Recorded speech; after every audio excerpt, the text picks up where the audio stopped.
이 법왕사 주지를 하시는 실상 스님께서 이렇게 여러 번, 이번 보니까 14번째 백고자 법회를 개최를 해 주셔서 우선 고맙게 생각을 하고, 법문을 하는 사람이나 또 법문을 듣는 사람 모두가 이런 인연이 이게 쉽지가 않습니다. 우리가 이렇게 쭉 살아도 백고자 법회의 인연이 이게 쉬운 게 아니거든요. 여러분들 그동안 14번 이제 이 백고자 법회에 동참하셔서 아마 거의 다 성불하지 않았나 이런 생각이 듭니다. 이 법문을 듣는다 이렇게 생각하고 듣기 때문에 진전이 없거든요. 내가 공부한다 이렇게 생각을 해야 돼요. 법문하는 스님이나 법문 듣는 청법대중이 함께 이 백고자의 대상인 화엄경이든 또 법화경이든 간에 함께 공부한다 이렇게 이제 생각을 하시면서 이 법회에 임하시면 아마 얻는 바가 많을 거예요. 결국 이게 이제 목적이 성불의 그 목적이 있는 거거든요. 그러니까 여러분이 성불하기 위해서 이 법회에 동참하고 여러 번 동참했으니까 가까워졌다 이런 느낌이 있을 만큼 여러분이 아마 하셨으리라고 생각을 합니다. 아까 주지 스님이 법사 소개할 때 오늘 십지품을 한다 이제 그렇게 소개를 했어요.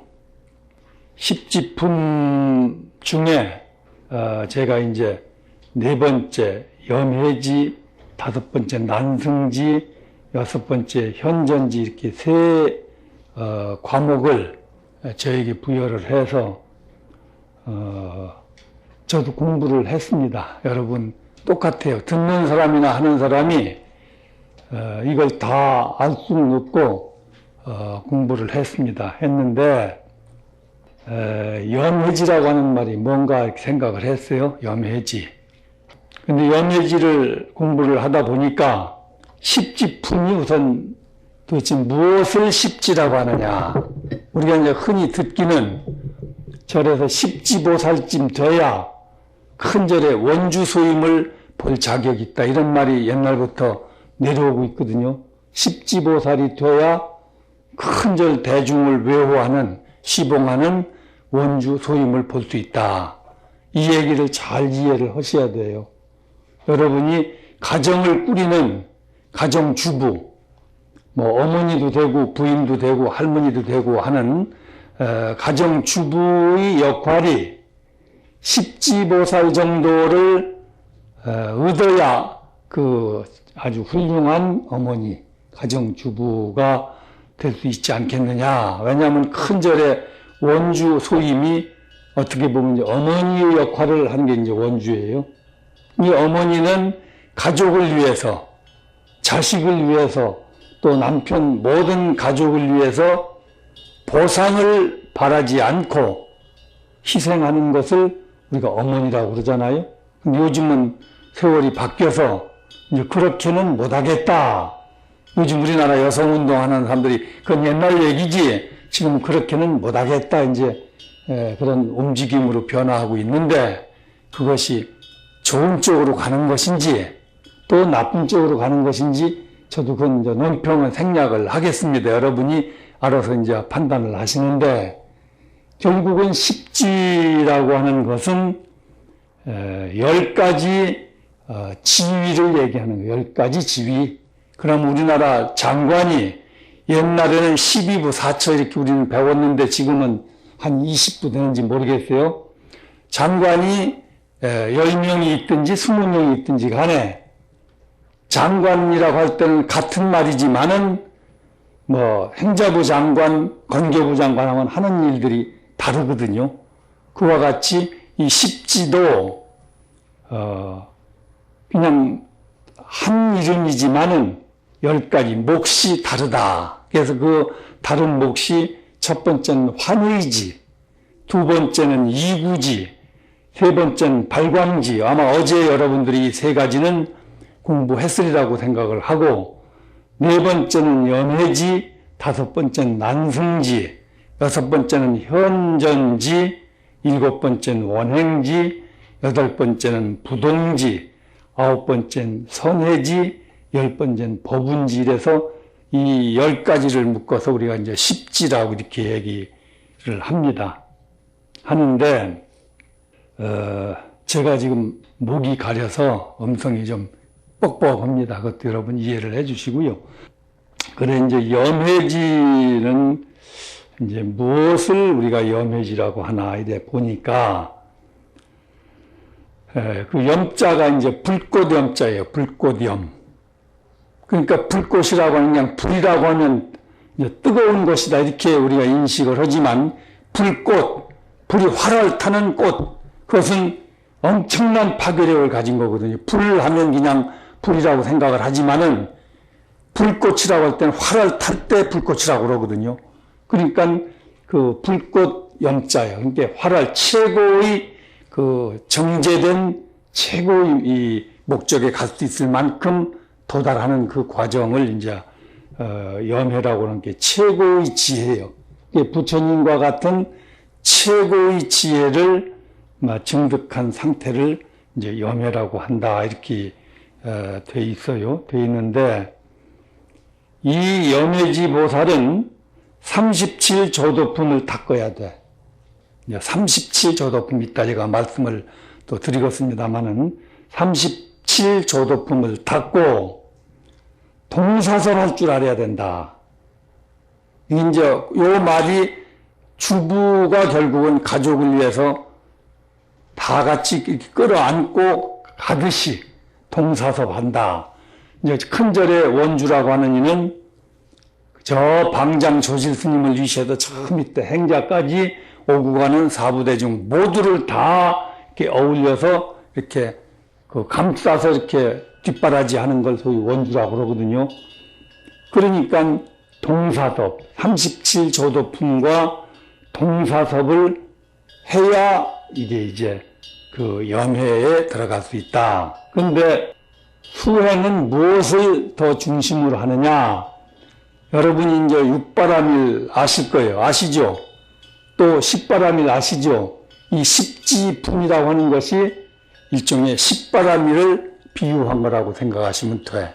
그러니까 일 환희지는 보시, 이 이구지는 인욕, 삼 발광지는 지계, 사 염해지는 정진이다. 이제서 이 소위 염해지 보살은 정진을 더 중점적으로 해서 자기 위치를 굳힌 것을 이제 염해지라고 한다.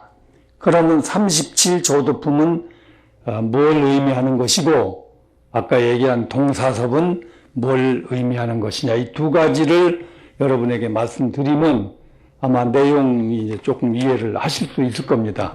37조도품이라고 하는 것은 범어로는 범어, 이제 이 원전으로는 보드히 팍시카를 조도품, 37조도품이라고 번역을 했다. 원말로는 보드히 팍시카다. 이렇게 이해를 하시고, 이것은 세 가지로 나눌 수 있어요. 보시분이 있고 보리분이 있고, 보리라고 하는 것도 여러분 아실 거예요. 수승한 지혜를 보리라고 그래. 보리분이 있고 또 각분이라고도 번역을 한다. 이렇게 이제 그 책에 나와 있어요. 근데 이제 우리 불교에서는 최고의 그 목적, 우리가 이제 최고 이상 세계를 어느 세계다가 최고 이상 세계로 설정하느냐, 그거는 성불이 최고 이상 세계예요. 그 성불을 열반이라고도 이렇게 우리가 표현을 합니다. 그러니까 스님이 돌아가시면 열반에 드셨다 이렇게 얘기하잖아요. 그것은 이제 우리가 높이 평가하기 위해서 소위 성불한 자리로 이제 진입을 했다. 죽음이라고 하는 것은 우리가 이 세상 사람들이 생각하는 죽음으로 평가하는 게 아니고, 그건 열반의 경지, 소위 그 성불의 경지에 도달한 것을 이제 열반했다 이렇게 얘기하는데, 열반이란 말이 죽음을 얘기하는 것은 아니고 성불했다고 하는 그 사실을 우리가 열반의 세계라고도 하거든요. 그런데 이 불교는 우리가 최고 목적, 이상세계는 성불한 열반의 세계가 우리 최고의 목적이에요. 그러니까 불교를 왜 믿느냐 이렇게 하면 성불하기 위해서 믿는다 이렇게 답변이 나와야 돼. 여러분 불교를 왜 믿느냐, 절에 왜 다니고 불교는 무엇 때문에 믿느냐 이렇게 설사 질문을 받는다고 하면 성불하기 위해서 불교 믿는다 이렇게 돼야 되거든요. 교회 다니는 사람 보고 왜 교회 가느냐 이렇게 물으면 구원을 얻기 위해서, 천국 가기 위해서 예수 믿는다 이렇게 되어 있잖아요. 그와 같아. 우리도 성불하기 위해서 불교 믿는다 이렇게 돼야 되는데, 재수 있으려고 절에 오고 뭐 복 받으려고 절에 오고 무슨 뭐 사업 성취하려고 절에 온다 이렇게 하면 안 돼. 그건 하나의 지말적인 한 부분이지 총체적으로는 성불하기 위해서 우리가 불교의 불법에 귀의한다 이렇게 돼야 돼. 그래서 이 소위 보리분, 각지, 각분이라고 하는 것은 소위 불교에서 최고의 목적인 깨달음의 경지를 우리가 실현하는 지혜를 얻기 위해서 실천도의 종류의 뜻으로 37조항이 있는데 그것을 37조도품이라고 한다. 그러니까 열반의 경지를 실현할 수 있는 지혜, 열반의 경지를 누릴 수 있는 지혜. 결국 불교는 육바라밀도 마지막이 지혜거든. 보시, 인욕, 지계, 정진, 선정, 지혜란 말이에요. 결국 마지막은 지혜를 얻는 거예요. 우리가 이 불교 신앙이라고 하는 것은 기도를 하든 뭐 불공을 하든 불사를 하든 뭐 무엇을 하든 간에 그 자체는 우리가 지혜를 얻기 위해서 불공도 하는 것이고 기도도 하는 것이고 불사도 하고 뭐 보시행도 하고 사회복지사업도 하고 무엇도 한다. 그 목적은 지혜를 얻기 위해서 한다 이 말이에요. 그 지혜를 얻기 위해서 소위 실천하는 종류, 그게 바로 이제 37가지 조도품이다. 그걸 이론적으로 설명하자면 사념처, 사정근, 사여의족, 오근, 오력, 칠각지, 팔정도 이것을 해보면 37가지 항목이 된다 이 말이에요. 이제 그것이 바로 칠과의 집계가 37조도품이다. 여러분 논리적으로 설명하면 그걸 다 사념처서부터 해주는 시간이 다 할 시간은 없어요. 그래서 이제 그렇게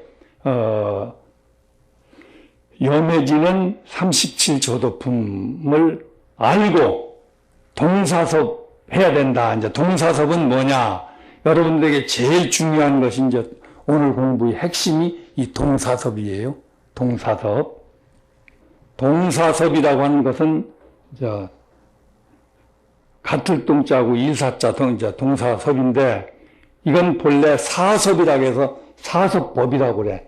사섭법의 하나 중에 동사섭이 있어요. 있는데 부처님이나 관세음보살, 지장보살 같은 불보살님들이 중생을 제도함에 있어. 우리를 제도하기 위해서 불법이 이 세상에 나와 있고 부처님도 중생을 제도하기 위해서 48년 동안 설법하셨다 이 말이에요. 그러니까 중생을 제도함에 있어 중생의 근기에 맞춰 우리가 이제 중생의 근기에 맞춰줘야 되는데 중생의 근기에 맞추지 않고 내 하는 대로 따라와라. 이게 동사섭 도리가 아니야. 그러니까 상대방 근기에 맞춰주는 가족 분위기에 맞춰주는 어머니만이 가능해. 아버지도 그걸 못해. 어머니만이 남편 비유도 맞추고 자식 비유도 맞추고 시부모도 섬기지 남자는 그걸 못한다 이 말이야. 또 손자나 손녀도 못해. 단지 주부, 어머니만이 가능한 거예요. 그러니까 중생의 근기에 맞춰서 따라주면서 교화하는 것. 이제 쉽게 말하면 도둑놈을 교화하려면 도둑놈 소굴에 들어가서 자기도 도둑놈이 돼서 같이 어울리면서 이렇게 끌어내는 것을 소위 얘기하는 거예요. 호랭이를 잡으려면 호랭이 굴에 가야 된다 이 말이, 호랭이를 잡기 위해서는 호랭이 굴 속에 들어가야 호랭이를 잡지 밖에서는 호랭이를 잡을 수가 없거든요. 그러니까 중생들의 근기에 맞춰서 모든 여러분 근기가 몫몫이 다 달라. 여기 계신 몇 분들이 다 능력이 다르고 생각이 다르고 습관이 다르고 모양이 다 다르기 때문에 그 다른 여러 형태의 모든 다른 것을 다 맞춰주는 것을 우리가 보살이라고 한다 이 말이에요. 그러니까 그 동사섭이라고 하는 건 바로 불보살이 중생을 제도하기 위해서 중생의 근기에 맞게 따라주면서 이제 성불할 수 있는 쪽으로 지혜를 얻는 쪽으로 이렇게 인도해 주는 것을 이제 소위 동사섭이라고 이렇게 얘기하는데, 그런 중생과 고락을 함께 해야 돼. 우리가 고락을 함께 하지 않으면 그 세계를 이해할 수가 없는 거예요. 즐거움만 취하려고 하는 사람은 이기주의라고 그래. 괴로움도 즐거움도 함께 누릴 수 있는 그런 거, 여러분 도반들끼리 여러분 친구끼리도 그런 사이가 있잖아요. 동고동락한다. 함께 고생하고 함께 즐거운 사람이 끈끈한 정이 있지, 그것을 같이 하지 않은 사람은 인간관계가 소통이 안 되는 거예요. 그러니까 중생과 고락을 함께 하고 또 화복을 같이 함으로, 그러니까 이제 어려운 일도 같이 하고 또 즐거운 복도 같이 누리는, 그렇게 해서 친근하게 진리의 길로 이끄는 것을 소위 이제 동사섭법이라고 한다. 이제 이렇게 우리가 이해를 해야 되는데, 사섭이라고 하는 것은 사섭 중에 하나가 동사섭인데, 사섭은 무엇을 사섭이라고 하느냐? 보시가 첫 번째 사섭 중에 하나고, 두 번째는 애어, 세 번째는 이행, 네 번째가 동사거든요. 그럼 보시는 뭘 의미하느냐? 여러분 다 아시죠? 보시는. 보시라고 하는 거 여러분 다 아시잖아. 내가 남을 위해서 베푸는 것을 보시라고 그래. 시주로 하는 것도 보시고, 불전 넣는 것도 보시고, 불우한 이웃을 도와주는 것도 보시고, 학자금 없는 학생 장학금 주는 것도 보시고, 저 마을길 쓸어주는 것도 보시고, 내가 남을 위해서 이렇게 베푸는 그 자체가 보시야. 그래서 이 모든 수행, 이 신앙의 모든 기본은 보시서부터 시작하는 거야. 우리가 남을 위하는 마음이 없으면 신앙인이라고 할 수가 없어요. 여러분이 소위 종교를 가지고 있는 신앙인이야, 전부가. 뭐 불교를 가지고 있든 기독교를 가지고 있든 어느 종교를 갖든 간에 신앙인이라고 한다 이 말이야. 신앙인은 제일 기초, 기본이 남을 위해서 자기를 이렇게 희생할 수 있는 그 자세가 제일 기본이다. 이게 지혜를 얻는 것도 보시, 육바람이 첫 번째 보시, 나중에 여섯 번째가 지혜거든. 이게 보시하는 마음이 있어야 되는 거예요. 그 마음이 없는 사람은 신앙인이라고 할 수가 없어요. 그러니까 여러분도 남을 위해서 봉사할 수 있는 그런 마음을 가져야 된다. 그게 보시고, 두 번째는 말을 아름답고 사랑스러운 마음으로 우리가 언어를 형성해야 돼. 애어란 말이 그 말이거든요. 사랑스러운 말을 해야 된다 이 말이야. 그런데 사투리로 염장을 팍팍 쑤시는 그런 말을 하는 사람 많잖아요. 그냥 자존심 팍 상하게 말을 한다든지 싹 무시한다든지 뭐 속을 뒤집어 놓는 그런 말, 친구들끼리나 사람, 여러분 옆에 사람 중에 그런 사람이 있지요. 그러니까 그런 말을 쓰면 안 된다 이 말이에요. 이 말을, 요즘 우리나라 말이 정제가 안 돼 있어요. 정제. 정말로 정제해서 우리가 표현을 하되, 말을 많이 하는 것보다는 적게 하는 게 좋고, 적게 하는 가운데도 용어를 선택해서 쓸 줄 알아야 돼. 아름다운 말을 선택해서 쓸 줄 알아야 되는데, 요즘 너무 저속하고 비속하고 말이 저것도 말인가 싶을 정도의 언어 문화가 지금 우리가 상당히 후진성을 면치 못할 정도로 점점 천박한 용어를 많이 쓰고 있습니다. 우리 주변이. TV를 보든 옆에 사람들 얘기하는 걸 듣든 어디 버스를 타든 전철 타보면 흉측한 말들을 그냥 서슴없이 막 쓰거든요. 그러니까 그거는 안 된다. 동사섭이라고 하는 건 첫째, 아름다운 말을 주고받을 수 있어야 함께 우리가 동사섭할 수 있다. 이런 뜻이거든요. 세 번째는 이행이다. 남을 위해서 행동할 줄 알아야 돼. 나를 위해서 행동하는 것이 아니고 남을 위해서 행동해야 된다 이 말이에요. 그런데 보통 우리는 자기를 위해서 행동해. 남을 위해서 행동하는 게 아니고. 그러니까 우리가 남을 위해서 행동하면 그 결과는 나에게 이로움이 오는 것이지 남에게 가는 게 아니거든요.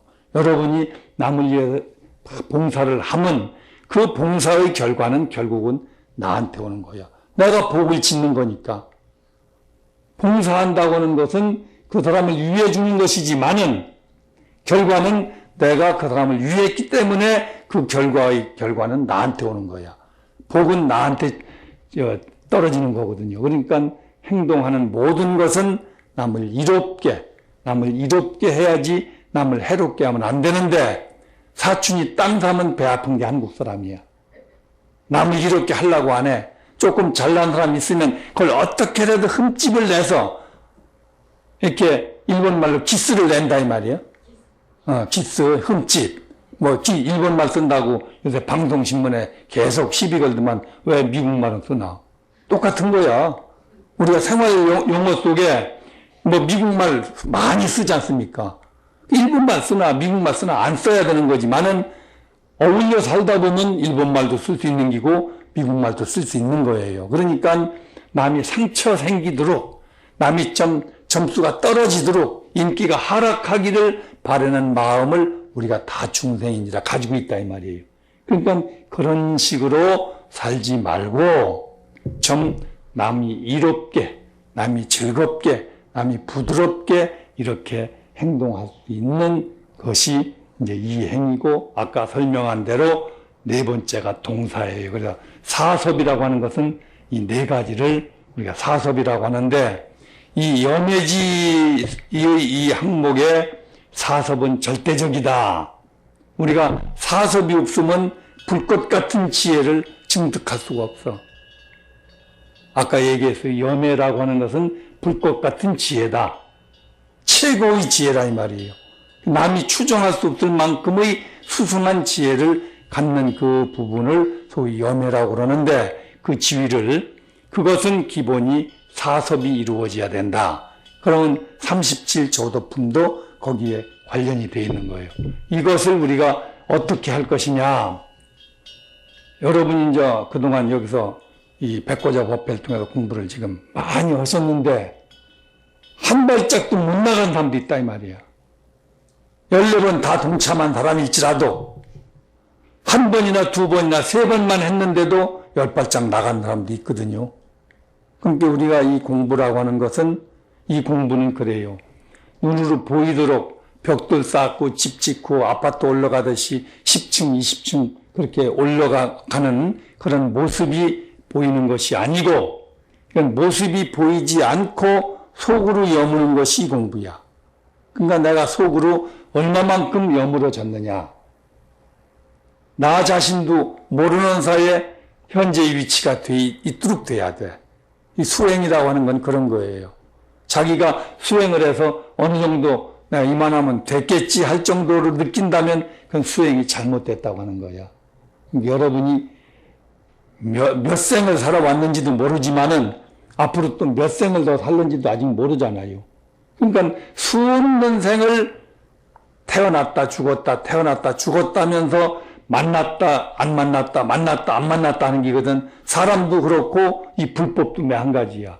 이 생에는 이렇게 우리가 불자가 돼서 불법 속에 살다가 몸을 바꿔서 다음 생에는 전혀 불법과 관계없는 데 가서 또 살 수도 있고 그렇거든. 그러니까 우리가 소위 달라이라마, 우리가 지금 세계적으로 유명한 달라이라마라고 하는 그 고승께서 어떤 분들이 달라이라마냐, 링포체라고 그래. 링포체라는 말 들어봤어요? 링포체라고 하는 것은 도인이 죽어서 내가 누구네 집 아들로 태어나겠다. 이렇게 예언을 하고 죽으면 그 집에 가보면 그렇게 태어나 있거든. 그게 다시 또 절로 인도해서 스님이 되고 이것을 5번, 6번, 7번씩 한 사람을 링포체라고 그래. 자기 사후 세계를 아는 사람, 쉽게 말하면 내가 죽어서 누구네 집 뭘로 태어나겠다. 이렇게 자기 죽음을 아는 정도까지 수행을 해야 되는 것인데 우리는 지금 한 치 앞도 모르잖아요. 그러니까 내 죽을 날도 알아야 되고 죽은 이후에는 어디 가서 무엇으로 어떻게 태어난다는 것도 알 정도가 되도록 공부하는 것이 불법이요. 여러분이 14번 백고자 법회를 공부했으면 그 단계까지는 가야 되거든요. 내가 언제쯤 죽을 것이다.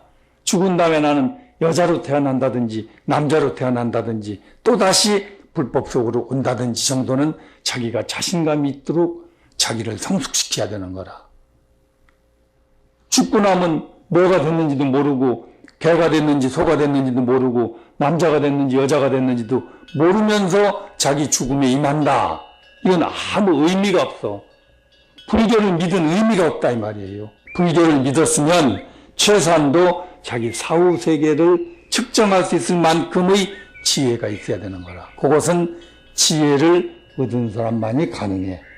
그래서 이 염해는 불꽃 같은, 불꽃이 활활 타는 그런 지혜와 같이 자기에게 지혜가 수승해야 되거든요. 그래서 아까 얘기대로 이 사섭을 잘 지켜야 돼. 우리가 일상생활 속에서 도를 얻는 거니까 일상생활은 보시, 애어, 이행, 동사거든요. 일상생활이라는 게. 이 4가지라 이 말이에요. 이 4가지 속에서 우리가 사는 건데 이 사는 속에서 보시하는 마음, 애어, 좋은 아름다운 말 쓰는 거, 남을 이롭게 해주는 거, 남과 더불어서 같이 동고동락하는 이것이 바로 우리가 일상생활이라 이 말이에요. 이것을 잘 할 수 있도록 염해를 닦아야 된다. 염해는 이제 10지품의 4번째 염해는 이제 그런 겁니다. 5번째는 난승지라고 이제 5번째는 우리가 이제 난승, 거기 책 보시면 다 있을 거예요.